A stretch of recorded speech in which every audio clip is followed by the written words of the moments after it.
సేమ్యా అంటే అందరూ తినటానికి చాలా ఇష్టపడతారు. ఎందుకంటే తేలిగ్గా ఉడుకుతాయి. ఈజీగా ఉప్మా గానీ, స్వీట్ గానీ చేసేసుకోవచ్చు. మరి అలాంటి సేమ్యా బయట మార్కెట్‌లో దొరికాయి.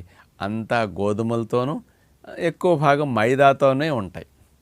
చాలామంది మిల్లెట్ సేమియా అని చెప్తారు కానీ 20-30% మిల్లెట్స్ ఉండి మిగతా అంతా గోధుమల కాంబినేషన్ ఉంటుంది. అసలు సేమియాలో గోధుమ అనేది అసలు ఏమీ కలపకుండా, ఇతర రకాల పౌడర్లు ఏమీ లేకుండా ప్యూర్గా 5-6 రకాల మిల్లెట్స్నే ఉపయోగించి సేమియా చేస్తే ఇంకా ఫలితాలు బాగా వస్తాయి. అంటే మనకి మామూలుగా మిల్లెట్స్ని అన్నం వండుకు తినమన్నా, రవ్వగా చేసుకు తినమన్నా త్వరగా ఉడకవని, టైం ప్రాసెస్ అని, వాటి యొక్క రుచి నచ్చక చాలామంది తింటలేదు.